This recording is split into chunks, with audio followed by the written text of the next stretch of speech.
আসসালামু আলাইকুম এভরিওয়ান, আমি আসান কৃষি ব্লগ ইউটিউব চ্যানেলের আরেকটা ভিডিওতে আপনাদের সবাইকে স্বাগতম। ভিউয়ার্স, এক ভাই কমেন্ট করছেন, ভাই আপনি যেই গড়ে কবুতর পালন করেন ওই গড়ের একটা ভিডিও দিবেন প্লিজ। হয়তোবা এই ভাই নতুন ভিডিও দেখতেছেন, তার কারণ হচ্ছে আমি কিন্তু আমার কবুতর গড়ে অনেকটাই কিন্তু ভিডিও দিয়েছি এবং অনেকটা ভিডিও কিন্তু আপনাদেরকে দেখিয়েছি।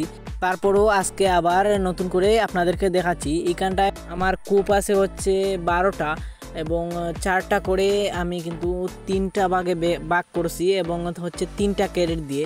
এবং আমার এই রুমের হচ্ছে সব সাইড কিন্তু একদম কাঠ দিয়ে বন্ধ করা, যাতে কোনো বেজি বা বেড়াল আক্রমণ না করে বা ঘরে প্রবেশ না করে। আর এইটা কিন্তু একদম গুরুত্বপূর্ণ একটা বিষয়। যদি আপনার আশেপাশে বেজি বা বেড়ালের আক্রমণ থাকে তাহলে কিন্তু সমস্যা। রাতের দিকে কিন্তু অনেক সময় দেখা যায় যে বেজি বা বিড়াল কিন্তু এরকম ফাঁকা দিয়ে ঢুকে কবুতরের বাচ্চা অথবা বড় কবুতরকে কিন্তু আক্রমণ করে বা মেরে ফেলে।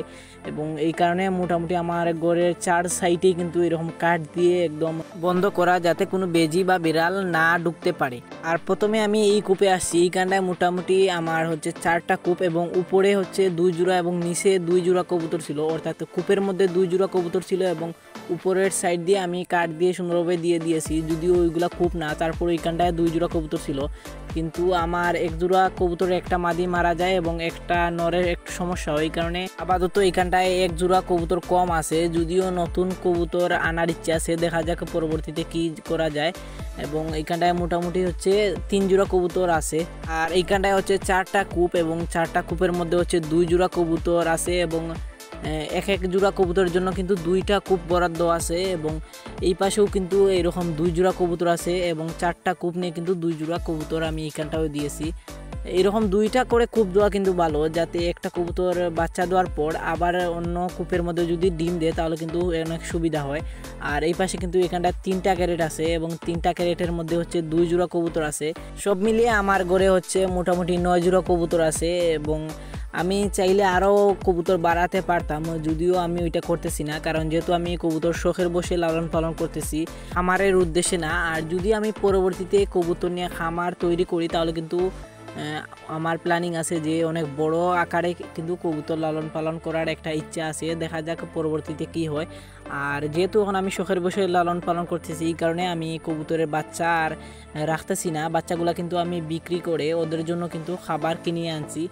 আর এইরকম কিন্তু মোটামুটি ওদের বাচ্চা দিয়ে কিন্তু ওদের খাবার কিন্তু আমি চালাইতেছি, অর্থাৎ ওদেরকে কিন্তু খাবার কিনে খাওয়াচ্ছি। আর এই হচ্ছে ঘরের বাইরের অবস্থা। এবং বাইরে কিন্তু অনেকগুলা গাছও আছে, যাতে হাওয়া বাতাসে পায়। এবং ওরা কিন্তু আলহামদুলিল্লাহ অনেক দিন যাবত কিন্তু এরকম আছে এবং সবগুলা কবুতর কিন্তু সুস্থ আছে এবং সুন্দরভাবে আছে। এবং আমাদের ঘরের বাইরের পরিবেশও কিন্তু মোটামুটি ভালো আছে। সব দিকে কিন্তু গাছপালা থাকার কারণে প্রতিনিয়তই কিন্তু হাওয়া বাতাস প্রবেশ করতেছে ঘরের ভিতরে। আর এটা কিন্তু কবুতরের জন্য খুবই গুরুত্বপূর্ণ। আর এই ছিল কৃষি ব্লগ ইউটিউব চ্যানেলের আজকের ভিডিও। আশা করি আপনাদের কাছে ভালো লাগছে ছিল ভিডিও। যদি ভিডিওটা ভালো লাগে অবশ্যই লাইক করবেন। আর পরবর্তী ভিডিও কী টপিকে দেওয়া উচিত আপনার মূল্যবান মতামত আমাদেরকে কমেন্ট করে জানাতে পারেন। আর ভিডিওটা থেকে কোনো ইনফরমেশন পেয়ে থাকলে আপনাদের বন্ধুদের কাছে শেয়ার করে জানাতে পারেন। আর আপনি যদি আমার ইউটিউব চ্যানেলে নতুন দর্শক হয়ে থাকেন তাহলে অবশ্যই কৃষি ব্লগ ইউটিউব চ্যানেলটি সাবস্ক্রাইব করে পাশে থাকা নোটিফিকেশন বেল আইকনটি অল সিলেক্ট করে রাখবেন, যাতে আমরা পরবর্তীতে যে ভিডিও আপলোড দিই সবার আগে আপনার কাছে পৌঁছে যায়। আর যারা অলরেডি কৃষি ব্লগ ইউটিউব চ্যানেলটি সাবস্ক্রাইব করে দিয়েছেন তাদেরকে অসংখ্য ধন্যবাদ। আর যারা ফেসবুক পেজ থেকে ভিডিওটি দেখতেছেন তারা অবশ্যই কৃষি ব্লগ ফেসবুক পেজটি ফলো করে আমাদের সাথেই থাকবেন।